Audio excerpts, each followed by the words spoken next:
Yang menentukan seseorang nanti di akhirat bukan di awal ketika dia lahir, ketika dia masih kecil, bukan di tengah ketika dia remaja, dia dewasa, tapi di akhir. Dan di akhir ini adalah detik-detik atau beberapa saat sebelum ajal menjemputnya. Itulah yang menentukan nasib seseorang nanti di akhirat. Sehingga buat orang yang selama hidupnya dari awal, tengah, dan menjelang akhir hidup dalam ketaatan, tumbuh dalam ibadah kepada Allah, jangan besar kepala dulu. Jangan sombong dulu.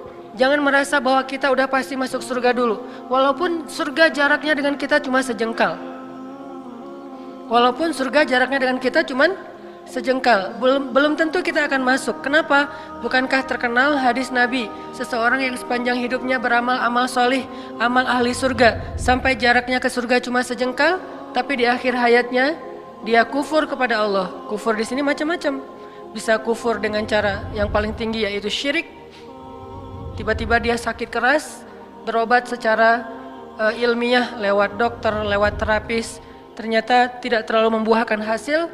Akhirnya dia kepancing untuk datang ke paranormal, mulai menggunakan ilmu-ilmu black magic, mulai kepada para sihir. Akhirnya dia meninggal pula dalam kondisi seperti itu. Bukankah ini su'ul khatimah? Walaupun sepanjang hidupnya dia beramal solih. Bisa juga akhir hayatnya kufur bukan dalam bentuk syirik, tapi dalam bentuk sombong dan riya. Karena riya ini adalah syirik kecil. Bisa jadi dia riya, mungkin dia tidak disebut orang kafir, dan insya Allah tidak akan abadi di neraka. Cuman akhir hayatnya ini justru menguras semua pahala-pahala dia menjadi kosong. Yang harusnya dia termasuk orang yang ashabul maimanah, atau bahkan was-sabiqun as-sabiqun. Sepanjang hidupnya dia orang yang sabiqun. Apa arti sabiqun? Yang sangat spontan dalam kebaikan. Ada peluang kebaikan apa? Dia duluan. Kayak Abu Bakar tuh sabiqun namanya. Ketika Nabi ngabsen amal soleh para sahabat, dan tentunya kita tidak mungkin menjudge isi hati mereka karena Nabi yang nanya, siapa di antara kalian yang hari ini sudah bersedekah? Abu Bakar angkat tangan, ana ya Rasulullah, saya ya Rasul. Artinya kita nggak bisa menjudge, oh Abu Bakar riya, belum tentu kan, kita nggak tahu isi hatinya.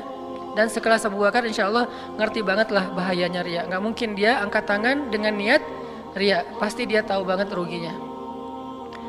Siapa di antara kalian hari ini yang sudah menyambung silaturahim yang terputus? Abu Bakar berdiri, ana ya Rasulullah, saya Rasulullah.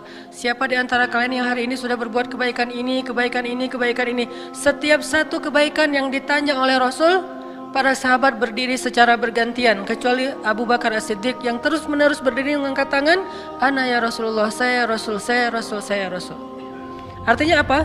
Dalam satu hari Abu Bakar itu melakukan kebaikan yang orang lain berbagi, share. Nggak mungkin dilakuin sendiri, tapi Abu Bakar melakukannya sendiri. Ini namanya as-sabiqun. Di dunia fahumus sabiqun, nanti di akhirat, sehingga dikenal dengan istilah was-sabiqun as-sabiqun. Orang yang di dunia berlomba-lomba, spontan, cepat, wasari'un dalam kebaikan, maka nanti dia di akhirat menjadi orang yang duluan masuk surga. Makanya ada dua kata sabiqun. Was-sabiqun as-sabiqun, artinya was-sabiqun yang berlomba-lomba di dunia, maka as-sabiqun nanti akan berlomba-lomba masuk surga di akhirat. Bisa jadi dia was-sabiqun as-sabiqun, bukan hanya ashabul yamin atau maimanah, tapi di akhir hayatnya justru dengan amal-amalnya yang istimewa itu kan lebih gampang kepancing buat riya ya. Kalau amalnya biasa aja ngapain riya?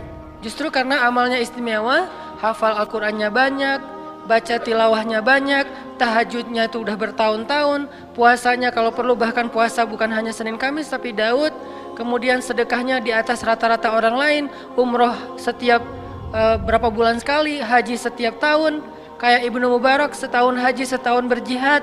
Pokoknya amalnya itu di atas rata-rata. Justru itu ujian untuk merahasiakan, menjaga keikhlasan itu akan lebih berat. Maka di akhir hayat, kalau dia terpancing untuk cerita ketika usianya udah kakek-kakek, seperti yang saya pernah cerita, saya pernah duduk di sebuah ruang DKM masjid di satu daerah lah di Indonesia, lagi ada acara tabligh akbar kayak gini di sebuah masjid. Karena emang saya jarang datang ke situ, akhirnya alhamdulillah anak muda yang mau ikut taklimnya rame. sampai ya sekitar 10.000 lah, sampai memenuhi pelataran masjid. Setelah selesai acara kan 10.000 anak muda ini kan berarti semuanya dapat pahala mencari ilmu, sholat berjamaah, berjalan ke masjid dan seterusnya kan. Pahalanya banyak banget, itikaf, ribat. Wah, kalau kita breakdown itu kebaikan dari satu adegan itu banyak banget. Adegannya cuma satu, ke masjid, duduk dengerin taklim, tapi kebaikannya bisa banyak. Dan dikali 10.000 minimal. Lalu setelah selesai acara, biasa saya masuk lagi ke ruang DKM, kemudian kayak semacam silaturahim gitu, ramah tamah, ngobrol sama beberapa tokoh-tokoh masyarakat, termasuk salah satu senior sesepuh masjid. Beliau cerita, ini Ustadz, masjid ini perjuangannya nggak gampang. Ini judulnya. Mulai beliau cerita, paragraf pertama, dulu, tahun-tahun dulu nih, dia nunjuk ke arah DKM, mereka nih masih kecil. Jadi karena beliau paling senior, kakek-kakek, DKM-DKM-nya masih usia ya sekitar 40. Mereka masih kecil, masih anak-anak, larisan-larisan belum tahu. Untuk memperjuangkan masjid ini nggak gampang Ustadz. Pertama, membebaskan lahan aja, itu sengketa dengan warga, kita sempat didemo, sampai dibawa ke pengadilan segala macam, rame. Sampai saya pernah didatangin polisi malam-malam, cerita perjuangan beliau untuk bisa ngebangun masjid. Dari awal, dari pembebasan lahan. Kemudian lahan udah dapat, kemudian bikin IMB, bikin masjid, itu nyari funding untuk mendirikan masjid itu juga gak gampang. Saya juga jual tanah Ustadz demi bisa ngedirin masjid, cuman gak cukup, cuman bisa untuk mihrab. Jadi mihrab ini tanah saya dulu. Saya jual tanah, saya bangun seukuran mihrab, ya kurang lebih bisa untuk orang sholat 50 orang. Kemudian kita funding ke teman-teman, ke warga segala macam, sampai berdiri masjid. Tapi masih sepi. Akhirnya saya bikin yayasan, itu ada RT yayasan saya yang bikin. Terus macam-macam dia cerita, alhamdulillah sekarang masjidnya ramai. Tapi saya nggak mau menjudge ya, saya hanya ngasih contoh, makanya saya nggak nyebutin tempat, nama dan seterusnya. Yang jelas, bagaimana kalau beliau menceritakan ini, di awal niatnya adalah pengen sharing, pengen ya namanya orang berbagi pengalaman ya. Tapi tiba-tiba datang setan di tengah yuwaswis.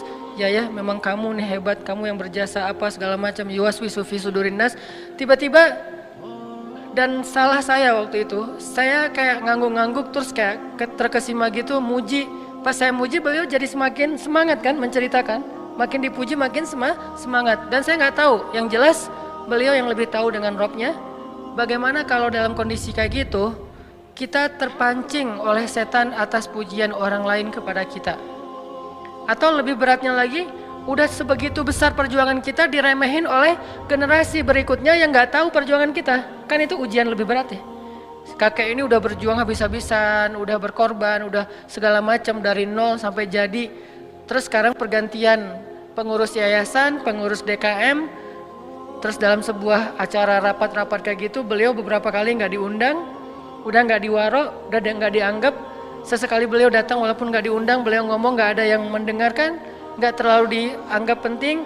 Lalu mereka juga mengabaikan beliau. Ini gimana nih kalau kayak gitu? Akankah kita terpancing untuk cerita ke semua pengurus baru? Kalian tahu nggak masjid ini gimana sejarahnya? Mulai cerita lagi, kayak flashback lagi. Akhirnya satu persatu yang diceritain habis. Perjuangan sekian tahun yang nggak gampang pastinya berakhir dengan hanya satu cerita kecil yang menggugurkan semua pahala kebaikan-kebaikan yang Allah udah catat untuk beliau di akhirat. Ini pentingnya belajar ikhlas. Dan bisa jadi teman-teman, dari sekian puluh atau mungkin ratus atau mungkin ribu amal soleh yang kita kerjain, mungkin hanya satu amal soleh kecil yang bahkan kita nggak ingat, udah lupa, yang sampai kepada Allah. Sisanya nggak sampai. Udah naik, tiba-tiba hilang. Udah naik lama, setelah beberapa tahun hilang. Cuman ada 1-2 amal kecil yang bahkan kita udah lupa karena saking nggak terlalu kerennya. Tapi itu yang sampai kepada Allah Subhanahu Wa Taala. Makanya kata Nabi, la tahqiranna minal ma'rufi syai'ah. Janganlah kalian meremehkan amal kecil, walaupun sekedar tersenyum di wajah saudara kalian ketika kalian bertemu.